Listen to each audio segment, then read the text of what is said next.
Hey, Ellie and Sienna, this is video 6 for you girls.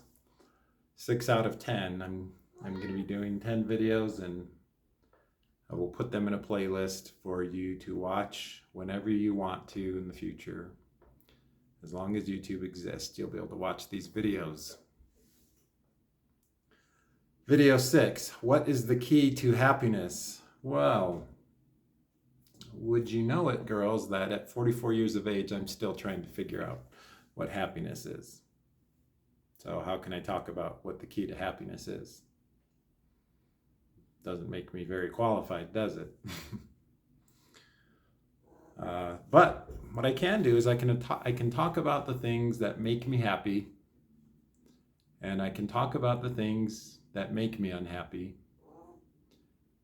and I can talk about my journey of trying to have happiness. And you can take my experiences with both happiness and unhappiness and my journey of growth and discovery and see if there's anything there that you can glean from. I know you girls are happy when you're on your computers. You like being on your computers and talking to your friends.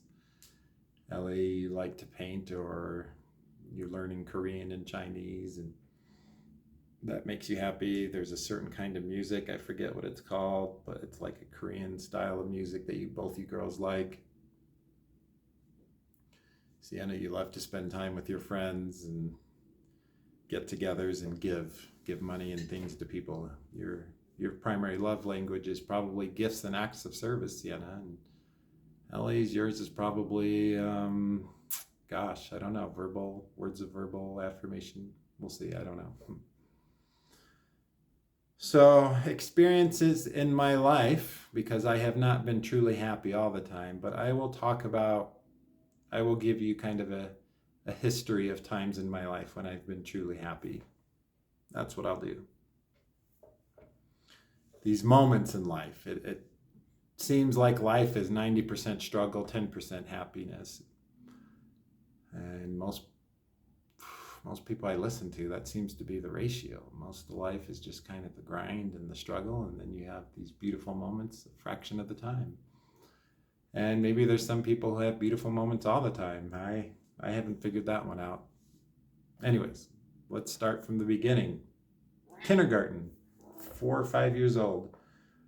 I had great joy building these forts with these large red bricks made out of cardboard, and they were painted like bricks, making little houses and forts in class in kindergarten at Indian Prairie School in Kalamazoo, Michigan. I had fun doing that. I was happy doing that. I felt happy when my dad brought a small computer to my kindergarten class and showed a game of a guy walking around eating these floppy disks. This was like in 1982 or 83. A long time ago. This is ancient times. Gosh.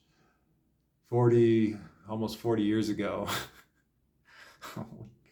Holy cow. I got enamored with computers since my dad did that, and my dad did well in teaching me computers. Seeing that computer got me very interested. Me and my twin brother Jeff asked my dad questions constantly about computers, and we were hungry for books on programming, and at a young age we started making various games, and he was making games well at 8 years old. He was making computer games, and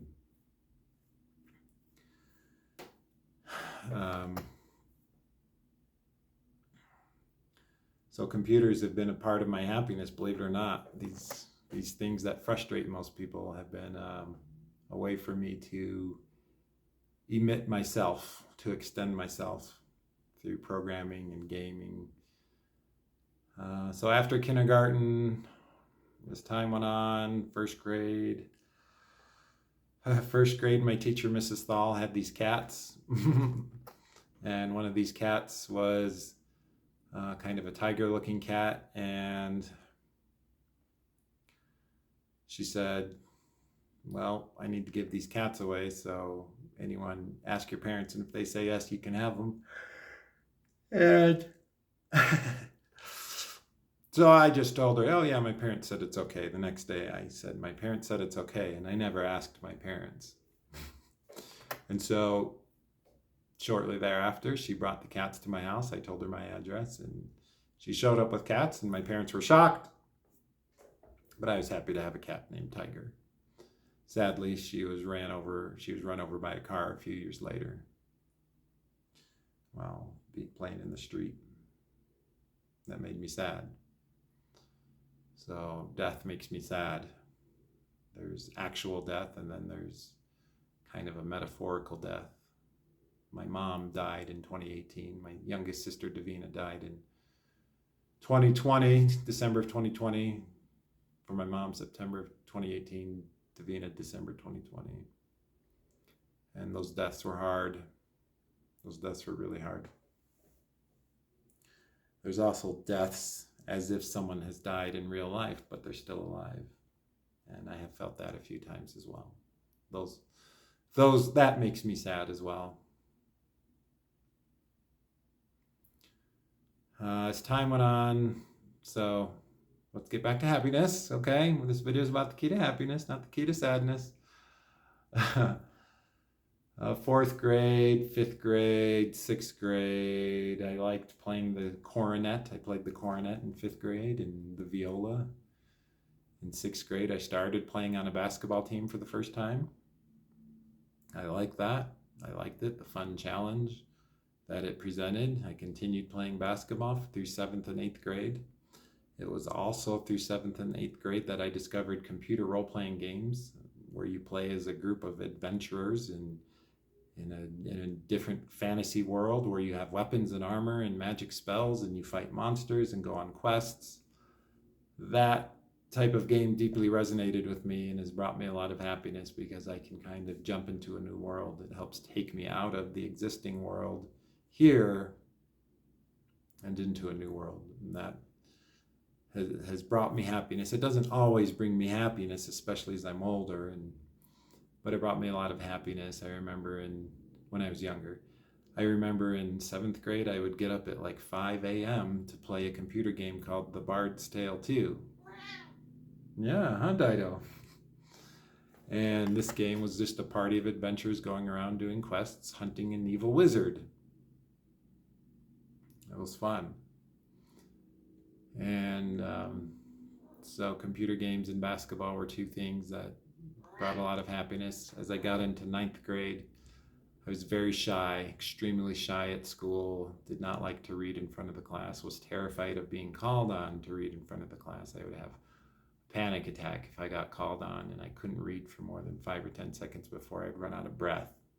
And sometimes I would say I have to throw up and just walk out of class. It was just really embarrassing. I'm older now and I know that I could have said I don't feel like reading and just sat there and not read. I had that choice. But you don't think about that when you're a kid. At least me, I was more of a, yes sir, I'll follow orders, sir. And so 7th, 8th grade, 9th grade. 9th grade basketball was very happy times. That was my best year of my life for basketball. I was in very good health. I was dunking the basketball really hard. I was scoring lots of points, rebounds, assists, like the team MVP at Kalamazoo Central. I felt like I was going to be, I was headed to the NBA, my trajectory. I would play at church with all the older guys and compete with them really well. It was a happy moment. Happy moments with basketball, making 3-pointers. There's nothing like being in the zone in a basketball game where you're making shot after shot after shot, 3-pointer after 3-pointer, and you can't miss. Your body's just in a state of oneness and connection to reality. That's hard to duplicate. It's tough to get in the zone. Now at 44, it's almost like the zone just happens sometimes, and like, oh, okay. But at the times playing basketball, being in the zone, we're very happy. 10th grade was a little bit tough. I had pneumonia the summer before 10th grade. I got put on the varsity team and didn't play much and didn't feel like I fit in. The camaraderie, I just didn't feel like it was part of it and wasn't fun. Same with 11th grade. And 12th grade was a lot more fun. I still would say I never really reached my full potential in basketball. I was too timid and not confident and didn't feel like I fit in very well with my role, and it was up to me to make it what I should have made it. I still had some good games my senior year, the best one being a home game against Loy Norix, the crosstown rival. I had 16 points and made a lot of shots and made a big difference in the game. I was probably the key difference maker in that game for our team, and we won. Or one of the key difference makers. So, happiness there. What happened after high school? I came out to Utah and lived and played more basketball. It's a common theme that basketball has brought me happiness in my life. I went on a mission to Ireland, a church mission, and spent most of the time there not being happy. Going on an LDS mission did not bring me happiness. It brought me a lot of pain and anguish. It wasn't until like the second year and more closely the last 3 months that I started to feel happy, because it was almost over. When you've been out there in Ireland for 2 years and there's 3 months left in your service, it's like, okay, I'm gonna go home soon. So I looked forward to going home. I even went home a month early. I was just like, I need to get out of here. So the mission did not have the effect on me that it probably should have, except that it got me used to being by myself and away from home, which I could have done for a lot cheaper cost. But everyone's experiences are different. I think some people have incredible experiences on LDS church missions, but not me. I had stones thrown at me, firecrackers, bricks, strollers, rotten fruit regularly. I do not feel happy when people are mean or aggressive or threatening. It is the epitome of unhappiness to me. It makes me incredibly sad, angry, frustrated, disappointed when people are threatening or aggressive or do mean things. And I experienced a lot of that in Ireland, unfortunately.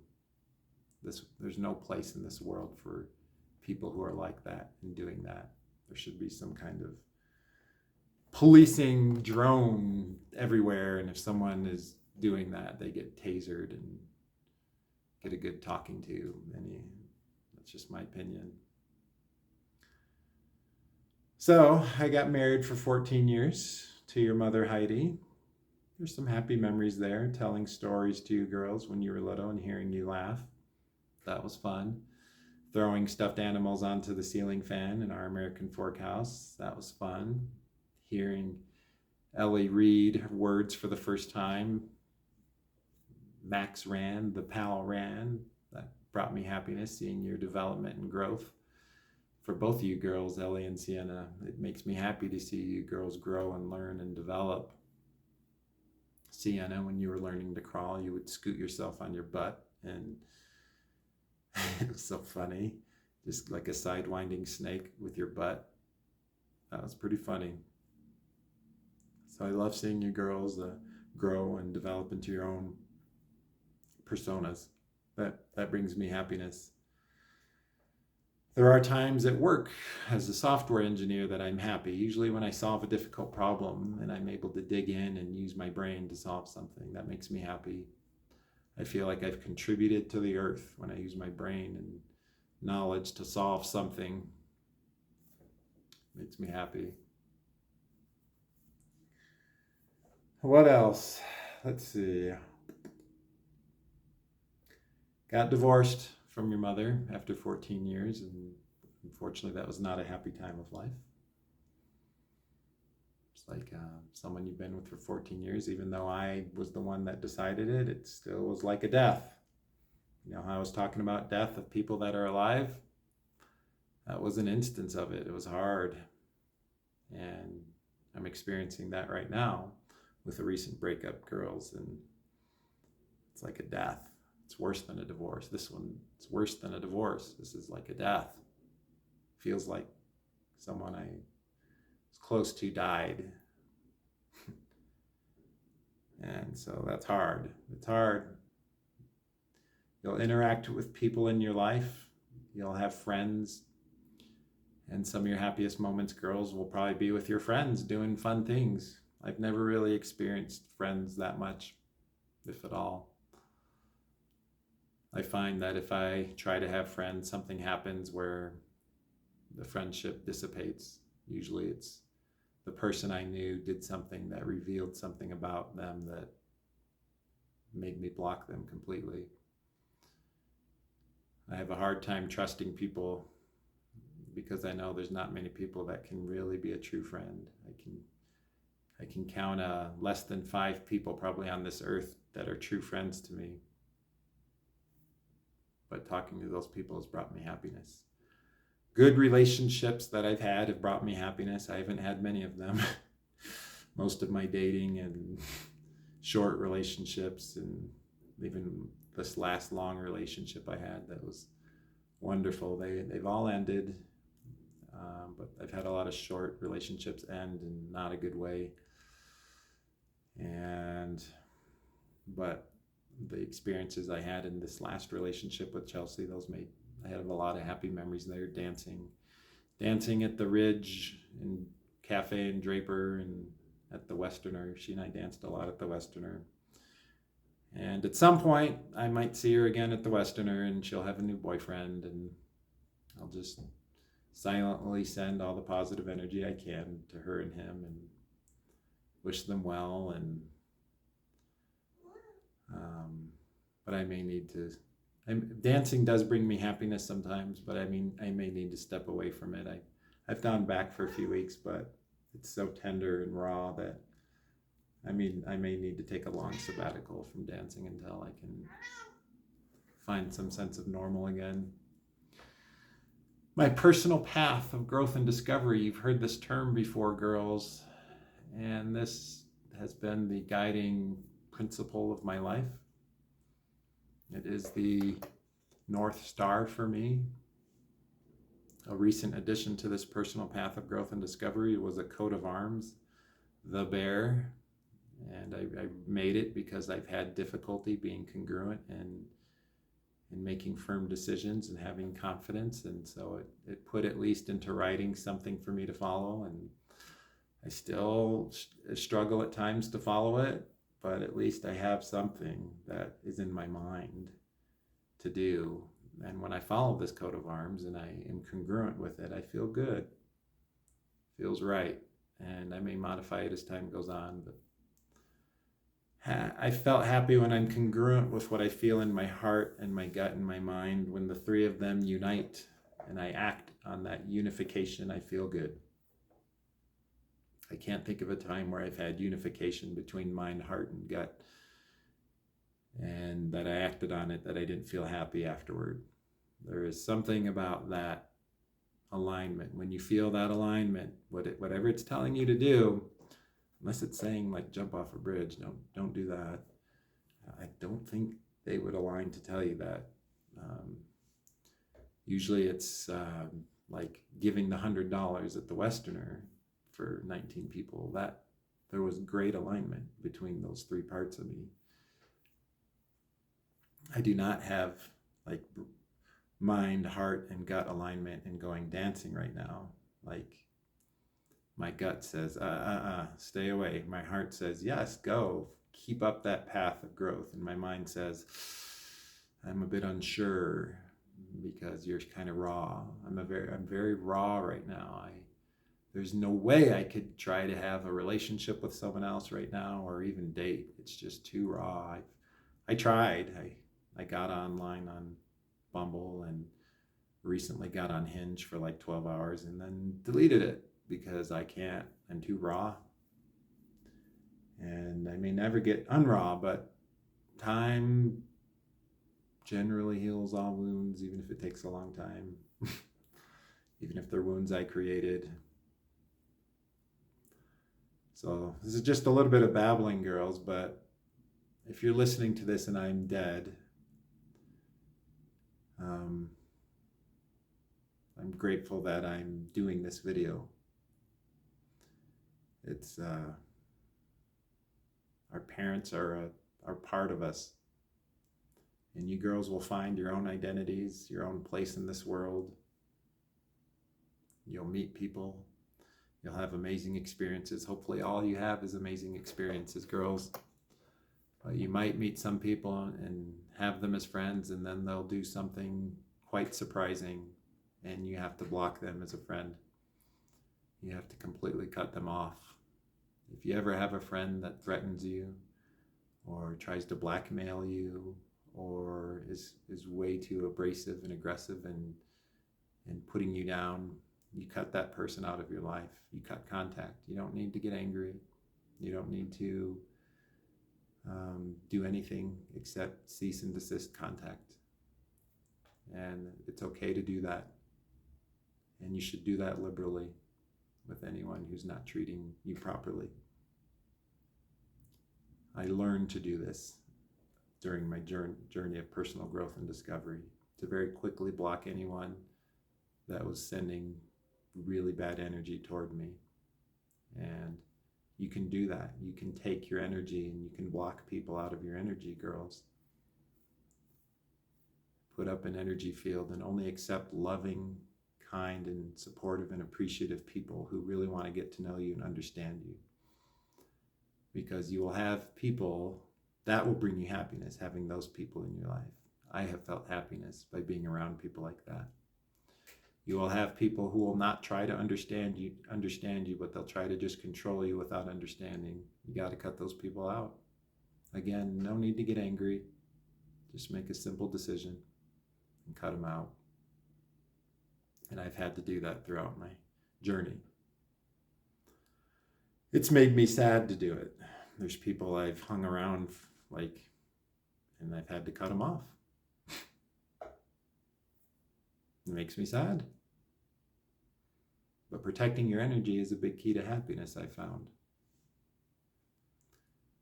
And so protect your energy. Guard your inner world. Be very careful and very closely vet who you allow close to you. Be absolutely sure they have your best interests and they are absolutely good for you, which means most people aren't going to make the cut. Sorry to say. There's a reason there's less than probably 5 people I would consider someone I truly trust. Less than 5, if that.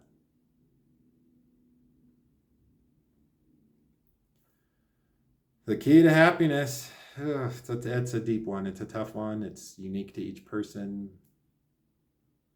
You talk to anyone, they're going to have probably a different list than me of what brings happiness.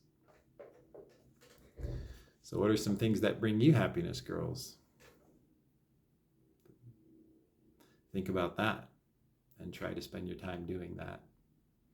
And it kind of looks like I have a Batman mask because of the sun going down again.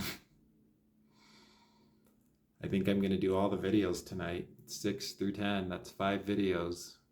So this is video 6, what is the key to happiness? And let's see, if you're going to ask me a question, ask away.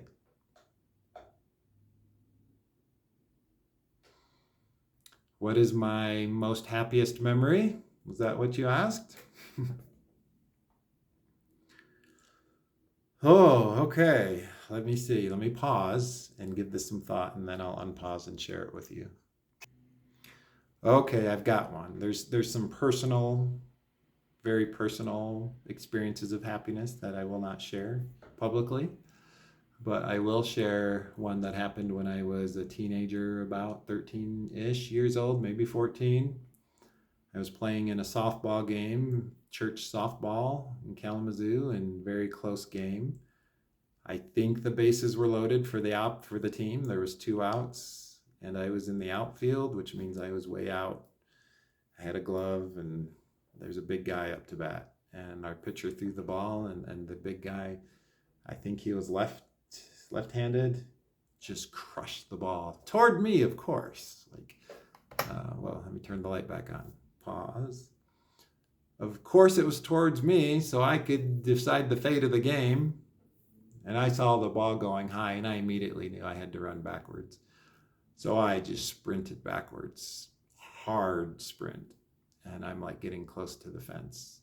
And I see the ball, and I raise my right hand with the glove. And I can tell that it will not be high enough to catch the ball. Like, I know the ball will go over my glove like this, with as high as I'm reaching. So I take my bare hand, my left hand, reach behind me to compensate, and the ball sails right into my bare hand, and I catch it with the bare hand, one-handed, and I grab it, and I start running to our dugout, because I was the 3rd out. And my friend Quentin Hunt ran at me, super ecstatic, like, oh my gosh, that was amazing. And I felt like a superhero for that brief moment. It's one of the brief moments of life where you feel like a superhero, and it was one of my greatest and fondest memories of happiness. To do something so unique, a barehanded catch, to seal the game-winning play. Yeah, and then there's personal experiences with people that have brought me great happiness that, sorry, I cannot share here. They're private. All right, that's it, girls. The key to happiness, or at least my attempt to describe the key to happiness, and some things that do not bring happiness, and things to do to guard your energy to be happy.